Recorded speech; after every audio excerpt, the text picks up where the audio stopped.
Jadi ini sekarang kami ada di Yordania. Ya. Sebentar lagi, kira-kira 4 jam lagi, kami rombongan akan berangkat ke bandara. Ya, untuk balik ke Jakarta. Baik, kita belajar. Tema kita hari ini,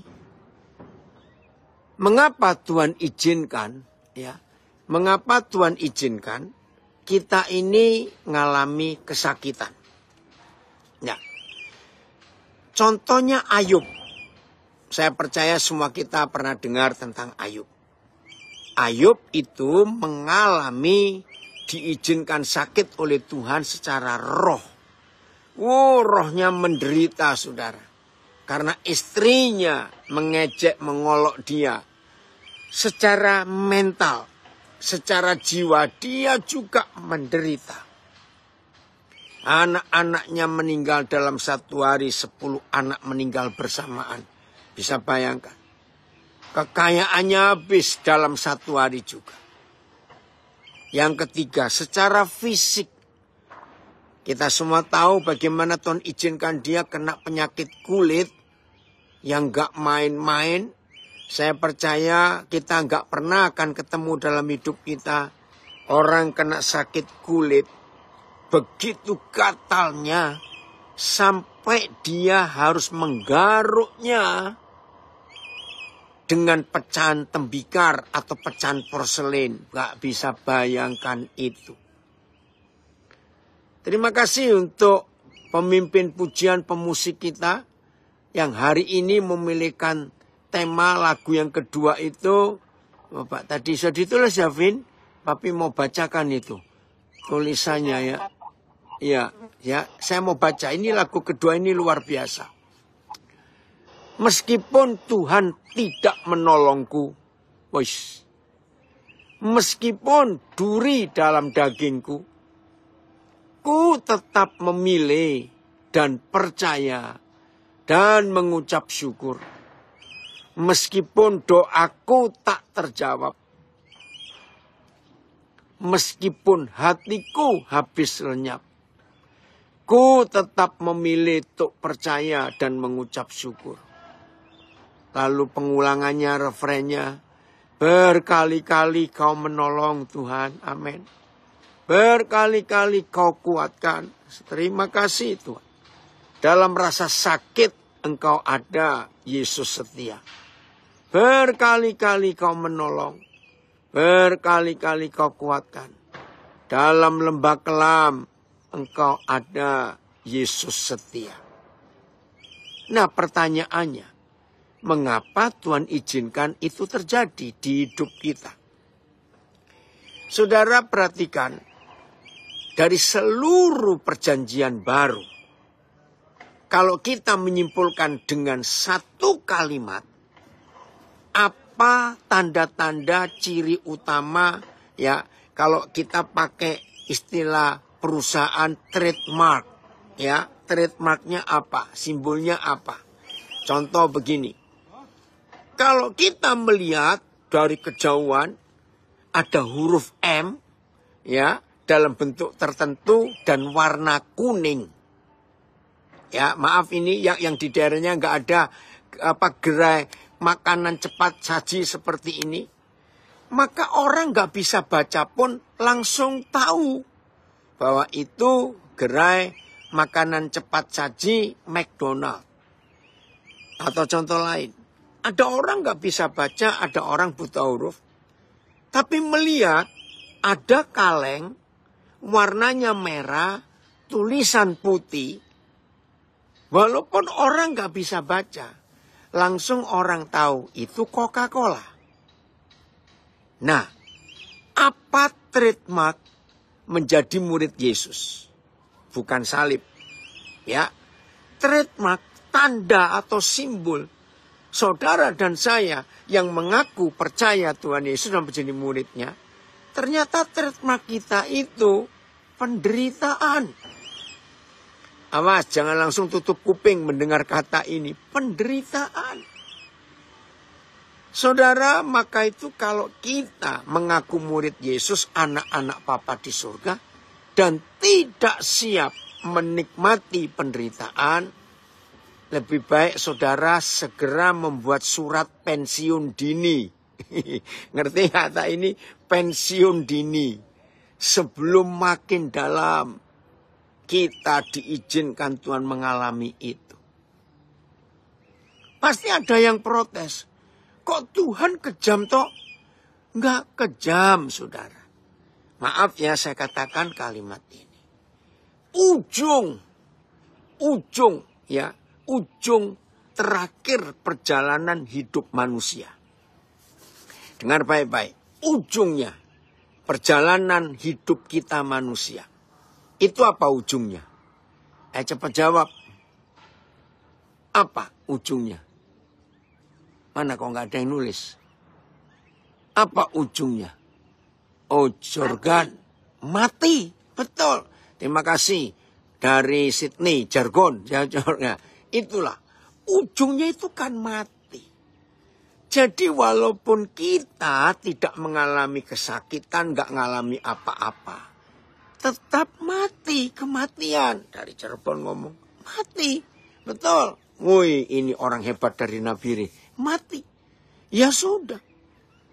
Maka itu kalau kita diizinkan mengalami penderitaan, kesakitan secara roh, secara mental, secara fisik, ucapkan syukur. Karena itu baik untuk kita. Ya, ujungnya, woi, ada yang orang hebat dari Yahukimo, S2 dari Salatiga, masuk surga ujungnya, betul. Ya sudah. Maka itu kalau Tuhan izinkan kita nggak ngalami apa-apa yang menderita, saya tanya kepada saudara. Jadi hidup kita ini enak terus. Kalau toh nggak ada apa-apa yang jelek terjadi di hidup kita, akhirnya mati juga. Betul ya? Mati juga. Maka itu kalau saudara dan saya tahu ujungnya seperti itu, nggak apa-apa. Nah, secara roh, secara mental menderita. Saudara lihat waktu COVID 2021, aduh ngeri sekali. Tidak sedikit orang yang kecewa. Sudah doa puasa, sudah doa malam, sudah doa pagi, sudah mohon-mohon kepada Tuhan. Anggota keluarga yang kita cintai akhirnya meninggal juga karena COVID atau karena sakit yang lain. Nah, dalam konsep ini kita belajar dari imannya Sadrak, Mesak, Abednego. Iman yang ada kata sekalipun.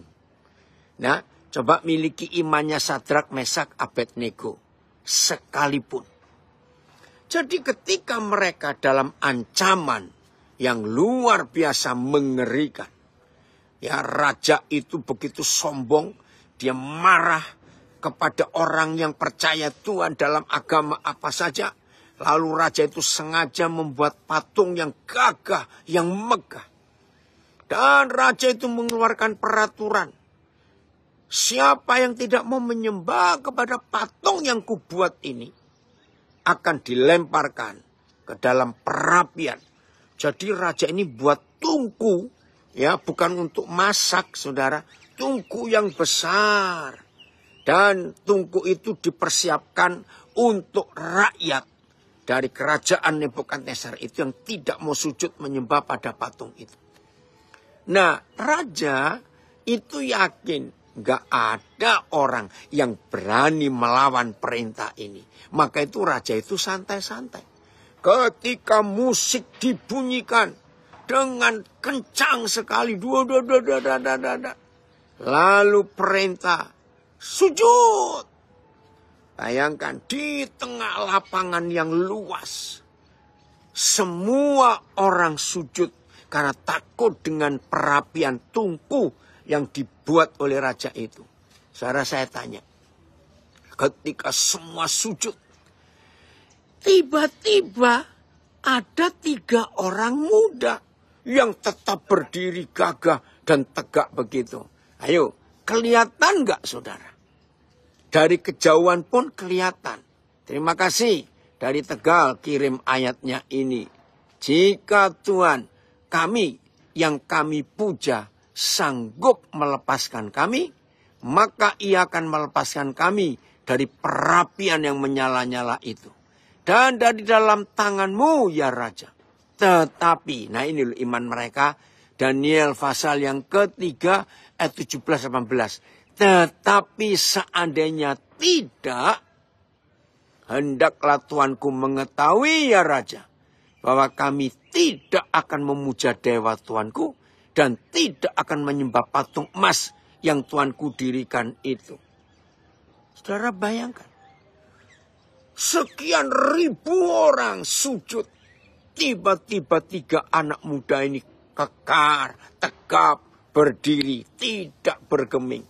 Kelihatan. Marahlah raja itu. Dan diberi kesempatan terakhir. Aku beri kesempatan kepada kamu bertiga. Sujud. Ternyata mereka tidak sujud. Maka itu mereka berkata seperti ini. Di Daniel pasal yang ke-3. Ayat 17-18. Maka itu saudara dan saya harus punya iman model mereka. Iman yang ada buntutnya, ada ujungnya sekalipun. Tuhan yang kami puja, Tuhan yang kami percayai tidak menolong kami. Tuanku Raja harus tahu, kami tetap tidak akan sujud kepada dewa dan Tuhan Allah manapun. Nah, kalau saudara dan saya dalam konsep hidup memiliki konsep seperti 3 orang saudara kita ini. Iman yang sekalipun. Wahai Hanjoyo, Papa senang sekali kamu ikut.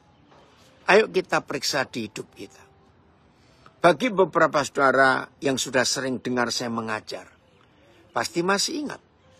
Tahun 80-an yang lalu, Papa di surga memberi saya sebuah konsep hidup yang sangat sederhana. Tapi ini penting. Begini kata Tuhan waktu itu. Dan saya pakai sampai hari ini. Dan saya bagikan kepada semua saudara. Dalam hidup kita selalu harus punya 2 ruangan di hati. Cukup 2 saja. Jangan banyak-banyak. Ya, ruangan di hati. Ruangan yang pertama selalu kita sediakan untuk bahwa suatu saat nanti entah kapan. Kita semua yang namanya manusia pasti nggak bisa tidak. Pasti apa? Akan kehilangan sesuatu dalam hidup ini. Betul toh? Karena nggak ada yang kekal. Barang-barang yang kita punya, sehebat apapun barang itu, semahal apapun, sekuat apapun, bisa rusak, bisa hilang nggak? Pasti bisa. Maka itu ruangan pertama harus ada di hati kita. Yaitu sebuah ruangan yang kita siapkan. Bahwa suatu saat nanti entah kapan. Pasti kita akan kehilangan sesuatu. Nah, kalau ruangan itu selalu ada di hidup kita, maka kehilangan sesuatu itu nggak akan panik. Sudah ada persiapannya. Yang kedua, ruangan yang kedua.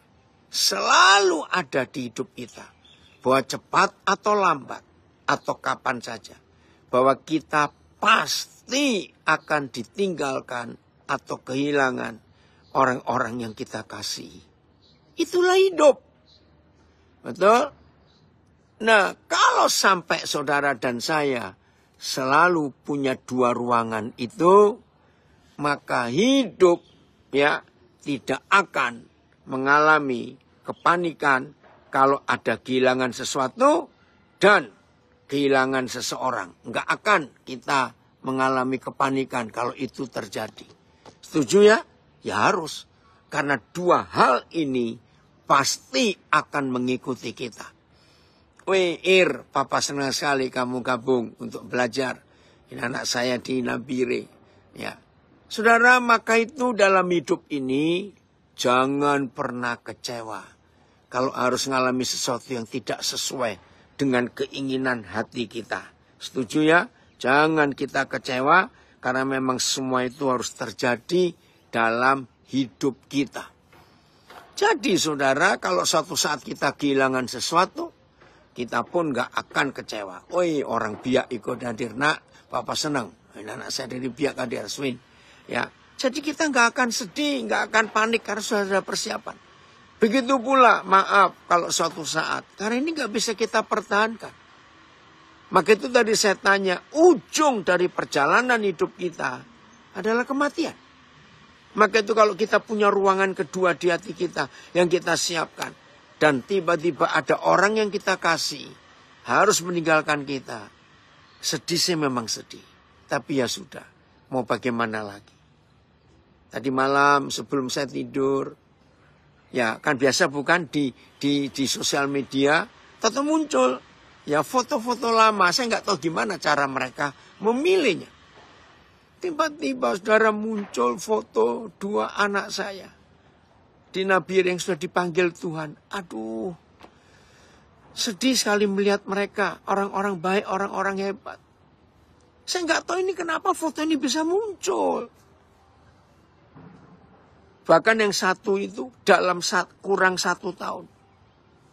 Setelah suami ini meninggal. Mereka ini punya 2 anak laki-laki. Nggak sampai setahun saudara. Setelah papanya meninggal, suaminya meninggal. Tinggal istri dan 2 anaknya. Tiba-tiba tanpa sakit. Anak pertamanya. Yang masih sangat muda. Hampir umur 21 tahun. 3 jam sebelum dia dipanggil Tuhan. Dia tuh masih telepon saya. Dia bilang, dia manggil saya papi juga. Pap, saya lagi membersihkan sumur ini. Ini sumur yang ketiga. Nah karena itu kerjaan papanya di asrama. Jadi dia teruskan. Wah bagus dong kalau begitu. Nah selesai bersihkan sumur yang ketiga. Dia pulang, dia bilang mamanya. Mah kok saya nggak enak ya rasanya. Ya namanya anak baru kerja beresin 3 sumur. Ya mamanya paling cuma gosok pakai minyak kayu putih. Itu 3 jam sebelumnya. Saya sudah di rumah tiba-tiba gempar. Keluarga kami yang di Nabiri Tuhan panggil. Hah? Nggak mungkin. 3 jam yang lalu masih ketemu. Nah inilah tiba-tiba muncul foto itu tadi malam. Oh Tuhan. Ya kita nggak bisa apa-apa itu lagi hidupan. Kita mau tanya apa, kenapa. Maka itu tiap kali saya diizinkan ada di rumah duka. Saya selalu memberitahu kepada baik keluarga maupun sahabat.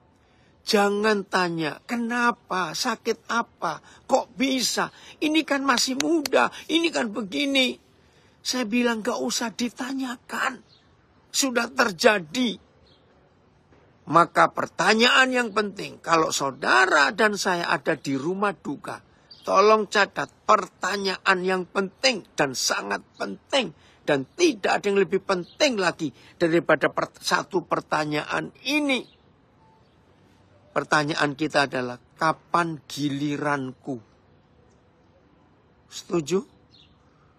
Saya ingatkan kalau saudara ada di rumah duka, nggak usah menanyakan pada keluarga, pada dokter, loh kok bisa toh dok, kenapa begini? Percuma kita tanyakan, sebab saudara kita ini sudah pulang.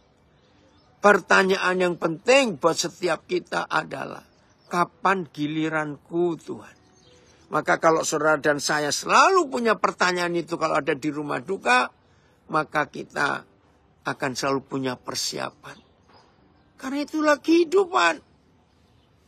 Ya, dari Ngunut ada komen, harus mempunyai hati yang rela supaya tidak kecewa dan marah dengan Tuhan. Kiranya Tuhan memberikan kekuatan kepada semua kita. Amin. Saudara, inilah fakta hidup. Oke? Kita lihat Mazmur 119 ayat 71. Nah, kita mulai melihat apa maksud Tuhan, apa tujuan Tuhan mengizinkan semua penderitaan itu ada di hidup kita. Woi, dari LA. Terima kasih. Yoktan, salam ya. Nanti kami suami istri ada di LA itu minggu kedua bulan Januari. Ya, tanggal 11-12 Januari. Ketemu ya, Yoktan? Ya, ingetin. Udah. Mazmur 119 ayat 71. Mazmur 119 ayat 71. Kita lihat ini. Ya. Bahwa aku tertindas. Nggak enak ya? Terjemahan lain. Baik bagiku bahwa aku tertindas. Ya, sama. Kenapa tertindas itu baik? Supaya aku belajar ketetapan-ketetapanmu. Terjemahan lama, ya, baiklah padaku, aku, apa ini, maaf, kecil bener. Aku telah teraniaya. Aduh. Tertindas itu baik, teraniaya itu baik. Terjemahan lain, baiklah engkau. Memang baiklah engkau menghukum aku, supaya aku mengenal ketetapan-ketetapanmu. Ya, itu BIS, MLT. Bahwa aku tertindas sama, itu baik bagiku. Nah ini firman Tuhan. Jadi kalau kita mengalami itu semua, ucapkan syukur. Ya, terjemahan apalagi ini ya, AVB. Kesusahan yang menimpaku baik bagiku. Terima kasih Tuhan. Karenanya aku mempelajari ketetapanmu. Betul saudara. Jadi Tuhan izinkan itu. Woi, anak saya dari Nias. Yau. Setiap orang yang hidup dalam Tuhan wajib memikul salibnya sendiri. Betul you kan? Terima kasih. Saugele. Ya. Jadi tidak ada pilihan lain dalam hidup kita. Kecuali saudara dan saya mengucap syukur. Kalau Tuhan izinkan. Karena tindasan, kesesakan, himpitan itu baik. Supaya kita belajar ketetapannya. Oh terima kasih Bapak. Belajar hukum-hukumnya. Bagaimana bentuk prakteknya? Ya tadi saya lihat. Ada seorang yang kalau WA saya. Oh ada yang tanya. Kami lagi di Yordania. Ya. Ada yang orang ini kalau WA saya. Pertanyaannya itu sama. Sampai saya itu bosen. Ya. Saya harap yang saya maksud itu mengerti. Karena ada di Zoom ini. Tiap kali WA itu pertanyaannya sama. Kenapa? Tuhan izinkan saya ngalami penderitaan. Kok enggak lewat keluarga suaminya, lewat ibunya, lewat temannya, lewat pendetanya. Nah saya itu bilang, jangan sibuk ngurusin orang-orang yang buat kamu menderita. Siapkan dirimu untuk dibentuk, untuk diproses. Itu saja. Maka itu saudara ujian itu baik supaya kita belajar ketetapannya. Jangan lupa itu. 1 Petrus 1 ayat 6. 1 Petrus 1 ayat 6. Kita lihat ayat ini. Nah mudah-mudahan yang WA saya rajin tanya tentang disakiti, tentang tersinggung, tentang digencet, tentang gak disayangi. Hari ini belajar untuk melihat ini. 1 Petrus 1 ayat yang ke-6.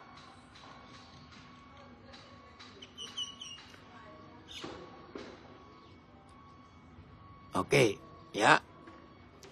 Bergembiralah. Wow. Kalau kita mendengar kata bergembira, wih dapat bonus ini, wih dapat hadiah ini, wih gaji naik ini. Betul? Tapi lihat apa yang Papa ngomong. Bergembiralah akan hal itu. Sekalipun sekarang ini kamu seketika harus berduka cita oleh berbagai-bagai pencobaan. Masih ada orang gak ini? Harus berkata amin ya. Aduh, ini dia. Ada yang komen, banyak orang ngomong ikut Tuhan jadi menderita. Bukan orang ngomong, firman yang ngomong nak. Biasanya orang begini hanya mau instan, betul. Awas yang mau instan. Setuju Steve? Ya, jadi ikut Tuhan itu ada penderitaan. Ya, terjemahan lain. Dalam hal inilah kamu sangat bersuka cita sekalipun untuk sementara waktu kamu harus berduka karena berbagai macam pencobaan. Ya. Karena itu, hendaklah kalian bersuka hati. Meskipun sekarang untuk sementara waktu kalian harus menjadi sedih. Karena kalian mengalami bermacam-macam cobaan. Katakan amin, saudara. Untuk melihat, menikmati semuanya ini. Itu luar biasa. Oi, dari Tulsa. Oke ya, kirim kabar. Amin, betul ya. Nah, kapan berangkat ke New York untuk retreat Thanksgiving? Udah persiapan ya, hebat sekali. Nah, VMD-nya, terima kasih ada ini. Itu membuat kamu sangat bersuka cita, meskipun kamu sekarang merasa sedih untuk sementara, karena kamu harus mengalami berbagai macam kesulitan. Wih, luar biasa ini. Yes, ada komen. Kasih Tuhan itu mendidik, bukan memanjakan anak-anaknya.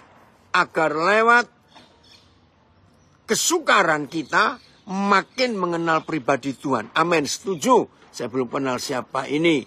Ini dia. Indomie itu mie instan. Mie instan aja dimasak baru enak ya. Haleluya. Betul ya, jadi semua kita. Ada yang komen dari Surabaya. Benar, Pak. Ayat ini merupakan pukulan telak buat orang-orang apa ini? Mabuk agama. Ya, yang mengatakan ikut Tuhan atau menjadi murid Yesus itu enak. Tunggu dulu. Ya, bertahan. Nah, ini komentator hebat. Bertahanlah.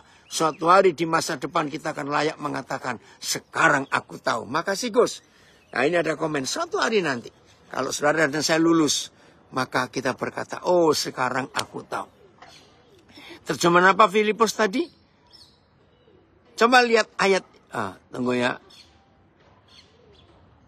Oh, ada yang komen nanti ya. Apa tadi Filipus? Evaya?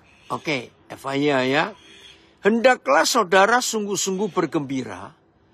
Bagi saudara akan ada sukacita yang menakjubkan. Wih, keren terjemahan Evaya. Meskipun sementara masih hidup di dunia ini, saudara harus menghadapi banyak kesukaran. Puji Tuhan untuk itu. Keren ya. Ayat 7 sekarang. 1 Petrus 1 ayat yang ke-7. Ayat 7. Ada tujuan. Oh Windy. Ya nak. Apa kabar Win? Senang sekali papa kamu ikut gabung. Betul. Melalui penderitaan kita membuat kita semakin mengenal Tuhan. Terima kasih Mona. Hebat. Lihat ayat 7. Roh Kudus tolong kami untuk kami mau mengakui fakta ini. Maksud semuanya itu. Maksud ujian, penderitaan, tekanan, tindasan, disakiti. Ya, macam-macam, difitnah. Maksud semuanya itu ialah. Ini saudara, tujuan disakiti. Ya, maksud semuanya itu ialah.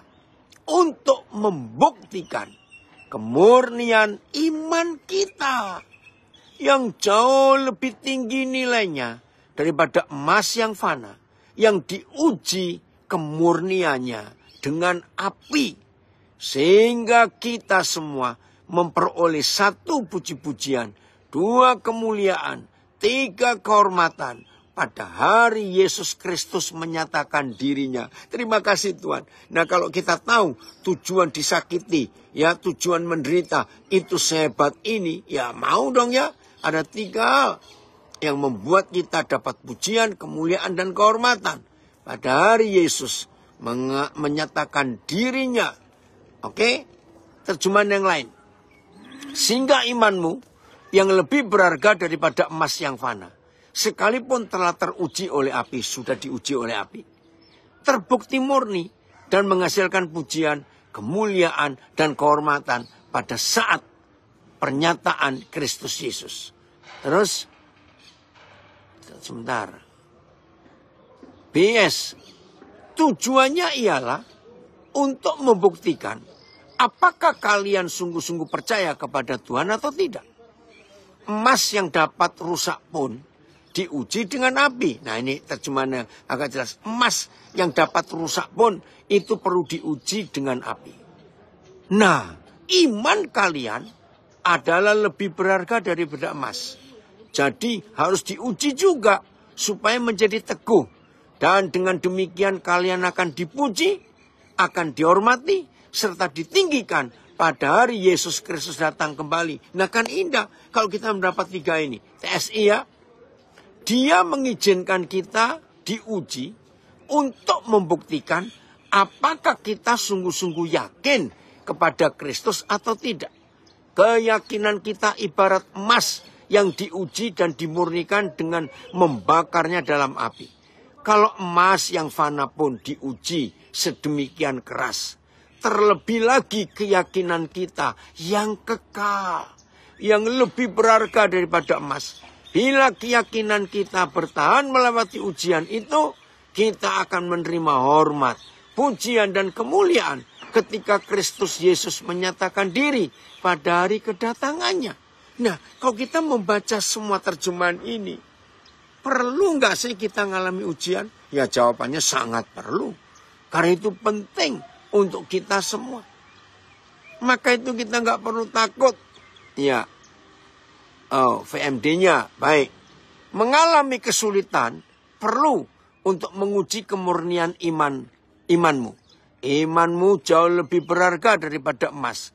Emas dapat rusak walaupun sudah dimurnikan dalam api. Kemurnian imanmu akan membawa pujian, ya, akan membawa pujian, kemuliaan dan hormat bagimu apabila Yesus Kristus menyatakan diri. Ya mau nggak mau ya siap dong. Puji Tuhan. Esman, apa kabar? Gimana cucu papa yang kedua? Papa belum sempat nengok lagi ya, nanti. Nah, saudara siap mengalami semua itu yang gak enak? Karena memang Tuhan izinkan itu terjadi untuk kita dimurnikan. Ada yang komen, bukti ketulusan, bukti kelulusan harus menempuh ujian. Betul, Mesya. Jadi gak ada pilihan, harus kita ngalami itu. Maka itu kalau saudara dan saya bersuka cita di dalam semua kesulitan dan penderitaan kita alami, hidup ini luar biasa. Oke. 1 Korintus 3 ayat 18. Oke, ada tambahan komen ini. Apa ya dibaca? 1 Korintus 3 ayat 18. Maaf. Pesan dari Bapak, Ibu Guru saat mengerjakan ujian harus tenang supaya lulus. Amin. Wih, dari Jogja. Apa yang murni, mulia dan terhormat itu tidak lagi menjadi bagian dari pembelajaran iman kita. Oh bentar. Apa yang murni, mulia dan terhormat itu tidak lagi menjadi bagian dari pembelajaran iman kita hari ini. Maksudnya apa, Bin? Ya. Oke. Ya, kita lanjut. Lihat ini 1 Korintus. Oh maaf, 2 Korintus 3, 18. Maaf saya salah. Ya. Oh, ada yang komen lagi. Ujian ini tidak bisa pakai joki ya, guys. Ya betul, harus dihadapi sendiri. Nggak bisa pakai joki. Oke. Lihat ini 2 Korintus 3 ayat 18. Ini tujuan kita yang mengalami penderitaan, mengalami sakit. Dan kita semua mencerminkan kemuliaan Yahweh dengan wajah yang tidak berselubung. Dan karena kemuliaan itu datangnya dari Yahweh yang adalah roh, maka kita diubah menjadi serupa dengan gambarnya dalam kemuliaan yang semakin besar. Saudara lihat ini. Proses. Saudara, jadi dalam hidup ini wajib ada proses. Ya. Ada tambahan komen. Menjadi murid Yesus harus siap sangkal diri, pikul salib. Memang tidak mudah. Tetapi Bapa di surga berjanji untuk selalu menyertai. Dan jika Tuhan berjalan berserta kita, hasilnya pasti yang terbaik. Amin, Daniel. Amin, amin. Ini luar biasa, saudara. Maka itu dalam hidup kita, 2 Korintus 3, 18 ya, tadi saya salah sebut. Maka itu dalam hidup kita, Tidak boleh kita santai-santai, enak-enak. Oi, Krisman, yau, Papa senang kamu ikut belajar. Ya. 2 Korintus 3, Yani. Bukan 1 Korintus tadi salah sebut. Jelas ya? Kita baca terjemahan yang lain. Dan kita semua yang dengan wajah tidak terselubung mencerminkan kemuliaan Yahweh sedang diubah. Nah, ini proses. Sedang diubah kepada gambar yang sama, dari kemuliaan kepada kemuliaan, sama seperti Tuhan yang adalah Roh itu. Ya, ayat naik Filipus ayatnya, ya. OBS, maaf. Sekarang muka kita, wajah kita semua tidak ditutupi selubung, dan kita memantulkan. Nah, terjemahan PS-nya ada kata memantulkan kecemerlangan Tuhan Yesus. Dan oleh sebab itu kita terus menerus diubah menjadi seperti Dia. Makin lama kita menjadi makin cemerlang. Kecemerlangan itu dari Roh, dan Roh itu adalah Yahweh sendiri. Nah, saudara sering dengar istilah-istilah ya, peralatan kecantikan wajah. Wih, glowing, itu glowing. Ya, banyak tawaran-tawaran seperti itu. Nah, ini dia. Saya mau baca lagi ya, BIS-nya bagus. Sekarang wajah kita semua tidak ditutupi selubung, dan kita memantulkan kecemerlangan Tuhan Yesus. Dan oleh sebab itu kita terus-menerus diubah menjadi seperti Dia. Makin lama kita menjadi makin cemerlang, glowing.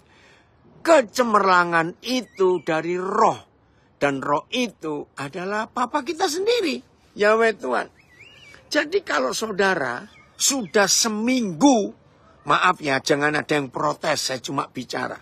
Kalau ada di antara kita sudah seminggu kok nggak ada yang gosok ya, kok adem ayem ya seminggu ini, kok aman-aman. Setelah ibadah minggu ini siap-siap ada orang datang, nggak ada hujan, nggak ada angin, tiba-tiba ngomongin kita, maki-maki, tiba-tiba begitu. Santai, santai, diam. Sudah berkali-kali kita belajar. Setiap kali kita menghadapi hal yang menyakitkan, setiap kali kita menghadapi hal yang tidak mengenakan, setiap kali kita menghadapi hal yang merendahkan kita, menghina kita, reaksi kita cuma satu, senyum. Senyum. Senyum. Ini maaf cuma cerita. Berapa hari yang lalu ada orang yang WA saya. Saya kecewa, saya sakit hati. Kenapa suami saya tidak mendukung saya? Saya tanya, ada apa? Dalam sebuah acara ulang tahun, ternyata saya ditunjuk untuk berdoa. Ya, saya berdoa untuk teman yang ulang tahun. Baru berkata amin. Lalu suami saya berkata, kamu doa kok panjang sekali? Halo? Ternyata ini orang marah. Saya bilang salah kalau marah. Senyum saja. Menghadapi hal-hal menyakitkan itu senyum. Wih, orang Tarakan anak saya ini. Yau, guru lase. Senang sekali papa kalian. Gabung. Salam ya buat suamimu, buat anak-anak. Nah, itu dia. Ada yang tertawa. Memang saudara, jadi kalau kita disakiti, difitnah, disalahkan, dituduh, itu baik. Karena kita sedang dimuliakan oleh Tuhan. Maka itu saya ulangi lagi. Woi, dari Texas. Apa kabar nak? Ya. Kalau saudara dan saya dalam seminggu ini tenang-tenang. Gak ada yang nyakiti. Gak ada yang ngomongin. Gak ada yang macam-macam. Siapkan diri. Katakan. Ujilah aku Tuhan. Cobalah aku Tuhan. Nah itu dia. Mazmur 26 ayat 2. Hadapi dengan senyuman. Betul. Sudahlah saudara. Diapakan saja. Hadapi dengan senyum. Percayalah. nanti setan yang sakit hati. Wih, seru loh saudara. Kalau hidup kita itu bisa membuat setan sakit hati. Kalau hidup kita bisa membuat setan kecewa, setan gergetan, setan marah. Itu menyenangkan sekali bukan? Nah, kapan kita bisa membuat setan sakit hati, setan marah, setan bagaimana? Senyum. Ketika mereka pakai orang-orang terdekat kita. Ya, sebelum ketika setan pakai orang-orang terdekat kita untuk menyakiti, menyinggung, memfitnah, menjelekkan, mengata-ngatai. Saudara, hadapi dengan senyum. Itu betul dari Lampung. Ada komen, hidupku hanya ditentukan oleh perkataanmu, Tuhan. Bukan perkataan orang, goblok. Maaf saya berkata ini ya. Ayo, belajarnya tiap hari. Ujiannya mendadak, betul. Ini ada yang komen seperti itu. Memang ujiannya tiap hari. Dan belajarnya tiap hari. Ujiannya selalu mendadak, betul. Bisa senyum jika mataku tertuju pada Yesus. Amin. Diomongin malah tak pasang status. Khotbahnya Papa Den biar ikut belajar. Haleluya, ini bagus ini. Ya, diomongin orang pasang status, betul. Ayo, jadi kita itu diizinkan Tuhan. Nah, jadi kalau saudara dan saya bisa melawan dengan senyum kepada setan yang memakai orang-orang terdekat kita untuk ngelukai, untuk nyakitin, untuk ngomongin, untuk memfitnah, untuk menjelekkan. Senyum, maka setan gergetan luar biasa. Ada yang tertawa, hahaha. Habis nyanyi, ujilah aku Tuhan, cobalah aku Tuhan, langsung ada ujian. Datang. Apa ini? Tar malah ngomong, kenapa harus mengalami ujian seperti ini ya Tuhan? Jangan saudara, ayo kita belajar. Saya baca dulu tadi yang saya tanya. Oh, maksudnya gereja sudah tidak mengajarkan itu lagi. Betul, Bin. Gereja sudah penuh khotbah-khotbah yang enteng. Betul. Ya, psikolog hebat dari Palembang. Sebelum jadi pasien ODGJ, orang dengan gangguan jiwa, terasa kalau disakiti, kalau disakiti hati. Tapi setelah jadi ODGJ, nggak terasa apa itu sakit hati. Betul. Saudara, orang dengan gangguan jiwa, ngomongin jelek lu, bau lu. Apa reaksinya? Gitu saja. Betul nggak? Orang ODGJ itu nggak pernah sakit hati, nggak pernah tersinggung. Ya, ujilah aku Tuhan, cobalah aku. Betul. Ya, nanti nyanyi itu. Ini yang lain dari yang lain aneh. Iman dalam Yesus kalau diejek, difitnah berarti kita sedang dimuliakan dan naik tingkat. Betul.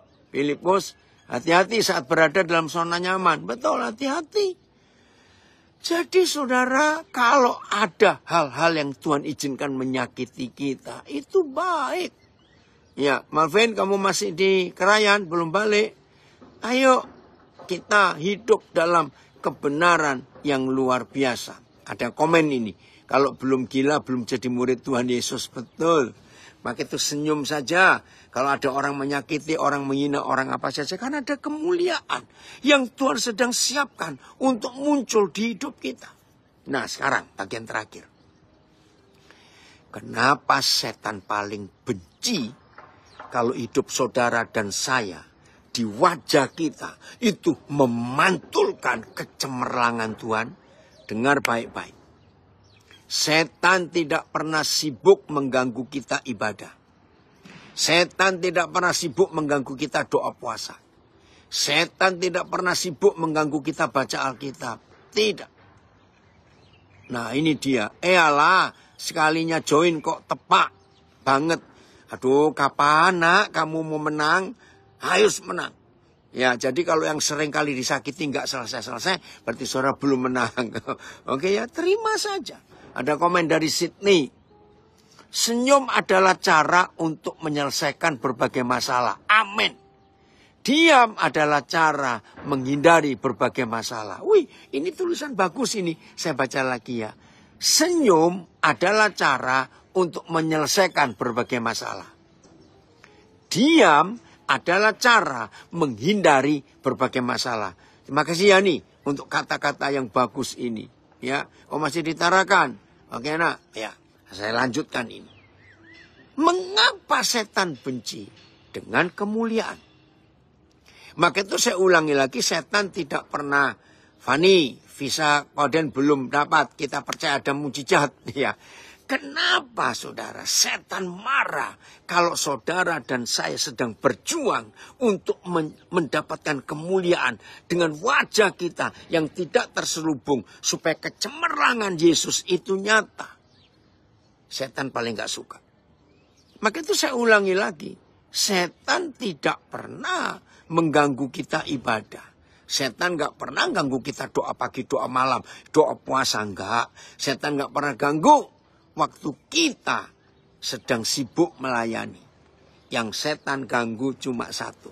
Kalau mereka tahu saudara dan saya sedang mengejar untuk mendapatkan kemuliaan yang terpantul di wajah kita. Woi, begitu setan tahu kita sedang berusaha itu, dengan berbagai macam cara mereka menghalangi kita.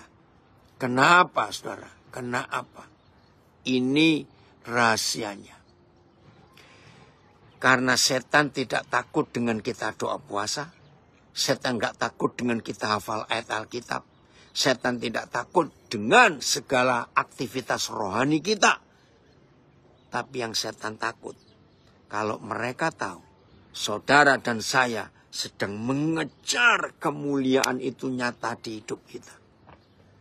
Karena hal inilah yang setan buat begitu kita jatuh di dalam dosa. Masih ingat Roma 3:23? Wih, ini luar biasa. Fitri, Malvin akan menikah nanti Februari. Ya, Vin, beritahu tuh Kak Fitri. Kenapa setan takut dengan kemuliaan? Lihat. Roma 3:23 berkata, sebab semua kita sudah jatuh di dalam dosa. Menang ya, Leong Chan? Haleluya. Sebab semua kita sudah jatuh di dalam dosa. Dan kehilangan kemuliaan Tuhan. Aduh. Jadi begitu kita jatuh dalam dosa. Yang hilang bukan kuasa doa puasa. Begitu kita jatuh dalam dosa. Yang hilang bukan aktivitas pelayanan. Ketika kita jatuh dalam dosa. Yang hilang bukan waktu ibadah. Ketika kita jatuh dalam dosa. Yang hilang bukan waktu membaca Alkitab. Begitu kita jatuh dalam dosa, yang hilang adalah kemuliaan. Ayo kita lihat Kejadian pasal 3. Apa yang hilang ketika Adam dan Hawa jatuh dalam dosa? Nah, buat saya ini adalah ayat yang paling lucu dari seluruh Alkitab. Paling lucu. Udah Malvin, ayo dengerin dulu ya. Jangan sibuk itu Bapak cuma ngomong. Ayat berapa, Phil? Ketika mereka jatuh dalam dosa, lalu mereka sadar kalau mereka itu telanjang. Ayat berapa itu? Ayat 7 ya? Oh ya, ayat 7. Lihat Kejadian 3 ayat 7. Saudara, pertama kali Roh Kudus mengajar saya ayat ini. Saya tertawa terbahak-bahak. Adam dan Hawa ini kok lucu sekali. Betul, Fani. Setan tidak takut kita hafal Alkitab. Setan tidak takut saat kita sibuk pelayanan. Setan jadi gergetan saat mereka tahu kita sedang, belum selesai ya, mencari kemuliaan itu. Nah, lihat ayat ini. Maka terbukalah mata mereka berdua dan mereka tahu bahwa mereka telanjang. Lalu mereka menyematkan daun pohon ara dan membuat cawat. Saudara, lucunya di mana ayat ini? Lucunya, coba renungkan. Begitu mereka jatuh dalam dosa, melawan Tuhan, melanggar hukum Tuhan, langsung mereka sadar, waduh, kami telanjang. Maka itu mereka malu. Nah, lucunya di sini. Saya tanya kepada saudara, dari tadi mereka pakai pakaian enggak? Ayo, dari tadi mereka pakai pakaian enggak? Mana jawabannya? Sebelum mereka jatuh dalam dosa, mereka pakai pakaian enggak? Cepat saudara jawab. Mana ini kok belum nulis? Enggak pakai. Enggak. Enggak pakai baju. Enggak pakai. Yang dari tadinya telanjang kok. Maka itu kan ini ayat paling lucu. Begitu mereka jatuh dalam dosa. Loh, kok kami telanjang? Hei Adam dan Hawa, dari tadi kamu sudah telanjang. Ternyata saudara, yang hilang ketika mereka jatuh dalam dosa. Wejo, Endarmin, anak bapak yang hebat ini. Nah ini dari Lampung. Wah, baru ngerti. Kalau kemuliaannya jangan sampai hilang supaya aku tidak telanjang. Seperti Adam dan Hawa, betul. Ini komen dari Lampung. Woi, dari Nabire, iya, Yoga. Tidak pakai baju dari tadinya. Nah, saudara catat. Maka itu, mengapa si kunyuk itu selalu membuat kita untuk menghindari penderitaan, menghindari proses, menghindari kesakitan yang Tuhan izinkan. Kenapa? Karena setan tahu. Supaya kita nggak pakai pakaian kemuliaan. Betul, Aswin. Dari tadinya mereka nggak pakai pakaian. Tapi ini luar biasa. Nah, ini saudara kita sudah balik. Yang dari berendam di laut mati. Gimana, sudah ngapung semua? Menyenangkan ya? Oke. Nah, saudara, ini yang setan benci. Maka itu catat baik-baik. Begitu kita jatuh dalam dosa, yang hilang adalah pakaian kemuliaan. Nah, pakaian kemuliaan ini yang sangat dibenci oleh iblis. Supaya saudara dan saya jangan punya kemuliaan. Maka itu satu-satunya cara untuk kita tidak punya kemuliaan. Yaitu jangan mau menderita. Jangan mau disakiti. Jangan mau difitnah. Jangan mau disinggung. Marahlah kalau itu terjadi. Maka itu kita belajar hadapi dengan senyum. Dengan senyum. Begitu semua yang terjadi nggak enak, senyum. Maka itu jangan menyalahkan orang yang Tuhan izinkan menyakiti kita. Jangan. Jangan marah kepada orang yang memfitnah kita. Jangan balas kepada orang yang menyakiti kita. Rugi. Ingat loh, ada kemuliaan. Nah, saya beri ilustrasi.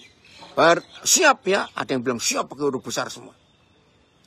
Pertama kali saya belajar tentang kemuliaan ini, itu tahun 74. Waktu Dr. Moreselulo pertama kali, hampir tak balas. Untung kamu dengar firman ini ya, sehingga nggak balas. Waktu itu Dr. Moreselulo pertama kali datang ke Indonesia itu ke Manado. KKR di Gorsario. Nah, pas saya ada di sana, tahun 74. Lalu Moreselulo dengan timnya membagikan buku tipis. Ya, buku tipis, pemberi bukti, judulnya itu. Saya nggak dicetak lagi. Nah, ketika saya baca bukunya Moreselulo tahun 74, pemberi bukti, saya belajar begini. Moreselulo memberikan ilustrasi. Ya, dia punya kenalan yang bukan polisi. Ya, tapi nggak tahu bagaimana caranya, dia bisa pinjam pakaian temannya yang polisi. Nah, dia pakai pakaian polisi milik temannya. Dia itu bukan polisi. Di sebuah jalan yang curam turunannya, ya, tiba-tiba dari kejauhan ada truk besar, trailer. Ya, lalu temannya yang bukan polisi, tapi pakai pakaian polisi. Dari jauh sudah mengangkat tangannya pakai peluit. Moreselulo berkata, teman saya itu lebih kecil dari saya. Yang pernah ketemu Dr. Moreselulo, penginjil Amerika itu, badannya yang besar bukan. Nah, teman saya ini lebih kecil dari saya. Tapi ketika dia pakai pakaian polisi itu, truk yang besar. Nggak tahu itu besarnya truk itu berapa puluh kali besar badan teman saya. Saudara, dalam buku itu Moreselulo menulis, maka truk yang besar itu ngerem dan berhenti. Padahal dia bukan polisi. Kenapa sopir truk itu bisa tunduk? Bukan pada orangnya, tapi pada pakaiannya. Karena di pakaian yang dipakai oleh teman saya yang bukan polisi itu ada otoritas. Di pakaian polisi yang dipakai oleh teman saya yang bukan polisi itu ada wibawa. Saudara, sejak tahun 74 itu Tuhan beri saya pengertian ini. Wih, hebat. Maka itu rajinlah doa puasa. Tapi kalau saudara nggak punya pakaian kemuliaan, setan akan mencibir. Saudara nggak punya kuasa, nggak punya otoritas. Rajin memberi persembahan, tapi saudara tidak punya otoritas. Setan nggak punya kuasa. Setan tahu saudara nggak punya kuasa. Maka itu pakaian kemuliaan ini harus. Aduh, saudara luar biasa bukan? Maka itu rugi nggak? Kalau kita menghindari penderitaan, rugi besar nggak? Kalau kita menghindari kesulitan, rugi besar nggak? Kalau kita menghindari disakiti, rugi. Karena pakaian kemuliaan itu langsung hilang. Oh, dari Sydney ada tambahan ayat. Saya baca ya, Amsal 25 ayat 21 dan 22. Jikalau seterumu lapar, berilah dia makan roti. Dan jikalau ia dahaga, berilah dia minum air. Karena engkau akan menimbun bara api di atas kepalanya. Dan Yahweh akan membalas itu kepadamu. Terima kasih ya untuk itu. Jadi biar Tuhan yang bekerja. Kita senyum saja. Setuju ya? Kalau kita senyum. Maka itu yang hari-hari ini sedang alami disakiti, difitnah, dihina, senyum. Karena ada pakaian kemuliaan. Dan dengan pakaian kemuliaan itu, semua kekuatan lawan akan sujud dan akan tunduk. Nah kalau begini kan enak dong. Hidup seperti itu ya. Oke, ada komen. Jangan ciut sama ketidaknyamanan.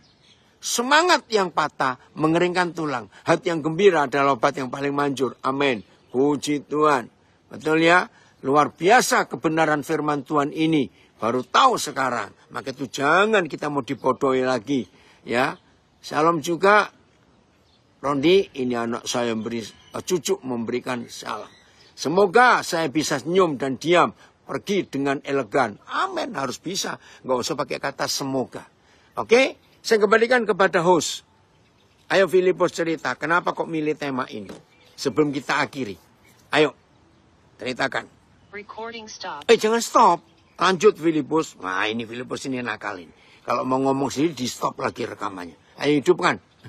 Yes, on fire. Mana ayo rekaman ulang. Nggak boleh. Mana enggak belum direkam. Belum ayo nggak mau. Papa nggak mau kamu nggak ngerekam. Ayo. Recording in Nah, progress. oke cerita. Kenapa milih tema ini? Baik. Ya. Saya memilih tema ini karena ada beberapa kejadian ya Pak ya. Kayak orang bisa sampai mengalami bunuh diri itu kan Ya, karena ya. dia sakit hati juga gitu ya. Ya. Karena dia merasa sakit hati karena tidak diabaikan. Ya, nggak dianggap, Jadi betul. akhirnya, iya, nggak dianggap.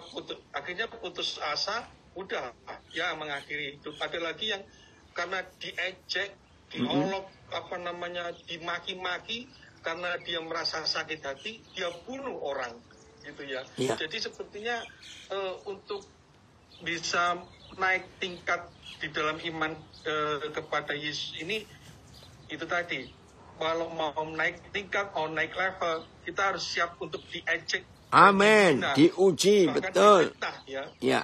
Ya, kalau kita difitnah berarti kita sedang akan naik level. Amin. Jangan takut ya saudara-saudara. Kalau sedang tiba-tiba di tengah jalan kita dimaki-maki orang, ya kita kata Bapak senyumin aja. Senyum saja, betul. Senyumin aja.